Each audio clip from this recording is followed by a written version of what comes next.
ಬಾಂಗ್ಲಾದೇಶದಲ್ಲಿ ರಾಜಕೀಯ ವಿದ್ಯಮಾನಗಳ ನಂತರ ಅಲ್ಲಿನ ಪ್ರಧಾನಿಯಾಗಿದ್ದಂಥ ಶೇಖ್ ಹಸೀನಾ ಅವರು ರಾಜೀನಾಮೆಯನ್ನು ನೀಡಿ ಬಾಂಗ್ಲಾದೇಶವನ್ನು ತೊರೆದು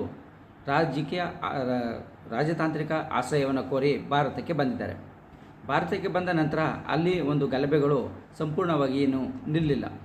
ಅಲ್ಲಿ ಮತ್ತೆ ಆಡಳಿತವನ್ನು ನಡೆಸೋದಕ್ಕೆ ಅಲ್ಲಿನ ವಿಪಕ್ಷಗಳಿದ್ದಂಥ ಎಲ್ಲ ವಿಪಕ್ಷಗಳು ಮತ್ತು ರಾಜಕೀಯ ಚುನಾವಣೆಯಲ್ಲಿ ಸೋತಂಥವರು ಎಲ್ಲರೂ ಸೇರಿ ಪರ್ಯಾಯ ಸರ್ಕಾರವನ್ನು ರಚಿಸೋದಕ್ಕೆ ಮುಂದಾಗಿದ್ದರು. ಈ ಒಂದು ಸಂದರ್ಭದಲ್ಲಿ ಅಲ್ಲಿ ಒಂದು ಗಲಭೆಗಳು ಏನು ನಡೀತಾ ಇತ್ತು, ಅವು ಹಿಂದೂಗಳ ವಿರೋಧಿ ಗಲಭೆಗಳಾಗೂ ಕೂಡ ನಡೀತಾ ಇತ್ತು. ಹಿಂದೂಗಳನ್ನು ದಮನ ಮಾಡೋದಕ್ಕೆ, ಹಿಂದೂಗಳಿಗೆ ತೊಂದರೆಯನ್ನು ಕೊಡೋದು, ಅವರ ಆಸ್ತಿಪಾಸ್ತಿಗೆ ಹಾನಿಯನ್ನು ಮಾಡೋದು, ಅವರುಗಳ ಮೇಲೆ ಹಲ್ಲೆಯನ್ನು ಮಾಡುವಂಥದ್ದು, ಈ ರೀತಿ ಹಲವಾರು ಘಟನೆಗಳು ಬಾಂಗ್ಲಾದೇಶದಲ್ಲಿ ನಡೀತಾ ಬಂತು. ಇಂತಹ ಸಂದರ್ಭದಲ್ಲಿ ಅಲ್ಲಿ ಹಿಂದೂಗಳೇನಿದ್ರು ಅವರು ಅಲ್ಲಿ ಬಾಂಗ್ಲಾದೇಶವನ್ನು ತೊರೆಯೋದಕ್ಕೆ ಮುಂದಾದಂಥ ಸಂದರ್ಭದಲ್ಲಿ ಕೆಲವು ನಾಯಕರುಗಳು ಅವರನ್ನು ತಡೆದು, ನೀವು ಎಲ್ಲೂ ಹೋಗೋದು ಬೇಕಾಗಿಲ್ಲ, ನಿಮ್ಮ ಊರುಗಳನ್ನು ಬಿಟ್ಟು ನೀವು ಹೊರಟ್ರೆ ನಿರಾಶ್ರಿತರಾಗ್ತೀರಿ, ನೀವು ಎಲ್ಲವನ್ನೂ ಕಳ್ಕೊಂಡಂಗೆ ಆಗುತ್ತೆ. ಸೊ ಹಾಗಾಗಿ ಇಲ್ಲೇ ಉಳಿದು ನೀವು ಇಲ್ಲೇ ನಿಮ್ಮ ಒಂದು ಸ್ಥಾನವನ್ನು ಕಂಡ್ಕೋಬೇಕು ಅಂಥೇಳಿ ಅವ್ರಿಗೆ ಅಡ್ವೈಸನ್ನು ಮಾಡಿದಂಥ ವಿಚಾರಗಳು ತಿಳಿದು ಬರ್ತಾಯಿದೆ. ಸೊ ಇಂಥ ಸಂದರ್ಭದಲ್ಲಿ ಅಲ್ಲೇ ಉಳಿದಂಥ ಹಿಂದೂಗಳು, ನಾವು ಬಾಂಗ್ಲಾದೇಶದವರೇ, ನಾವು ಯಾಕೆ ದೇಶವನ್ನು ಬಿಟ್ಟು ಹೋಗಬೇಕು, ಇದು ನಮ್ಮ ದೇಶ ಅಂಥೇಳಿ ಗಟ್ಟಿ ಧ್ವನಿಯಿಂದ ಪ್ರತಿಭಟನೆಯನ್ನು ಮಾಡೋದಕ್ಕೆ ಶುರುವಾದರು. ಇದನ್ನು ನೋಡಿದಂಥ ಇಸ್ರೇಲ್ನ ಅಂಬಾಸೆಡರ್ ಅಂತ, ಅಂದರೆ ಭಾರತದಲ್ಲಿ ನೇಮಕಗೊಂಡಿರುವ ಇಸ್ರೇಲ್ನ ಅಂಬಾಸೆಡರ್ ಅಂತ ನೂರ್ ಅವರು ಕೂಡ ಹಿಂದೂಗಳ ಪರವಾಗಿ ಧ್ವನಿಯನ್ನು ತೆಗೆದಿದ್ದಾರೆ.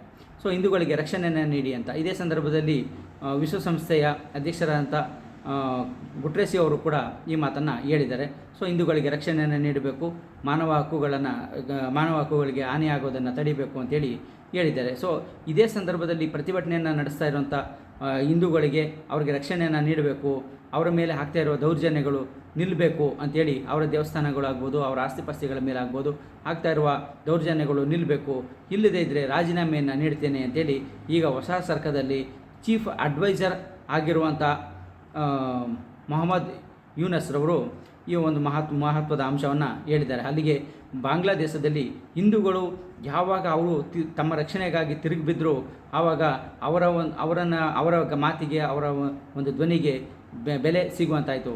ಸೊ ಹಾಗಾಗಿ ಹಿಂದೂಗಳು ತಮ್ಮ ರಕ್ಷಣೆಗಾಗಿ ಯಾವಾಗ ನಿಲ್ತಾರೆ, ಆವಾಗ ಅವರ ರಕ್ಷಣೆ ಆಗೋದಕ್ಕೆ ಅವಕಾಶ ಆಗುತ್ತೆ.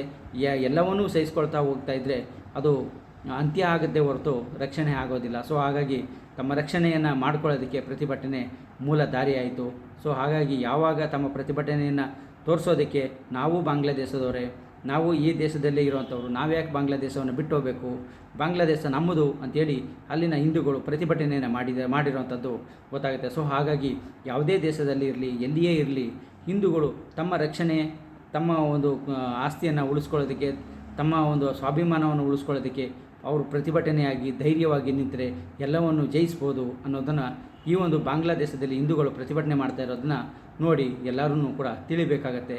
ಇದರಿಂದ ಒಂದು ಸಾಹಸ, ಒಂದು ಧೈರ್ಯವನ್ನು ಇಟ್ಕೊಂಡ್ರೆ ಅವರ ಒಂದು ಜಯವನ್ನು ಗೆಲ್ಲೋದ್ರಲ್ಲಿ ಯಾವುದೇ ಅನುಮಾನ ಇರೋದಿಲ್ಲ.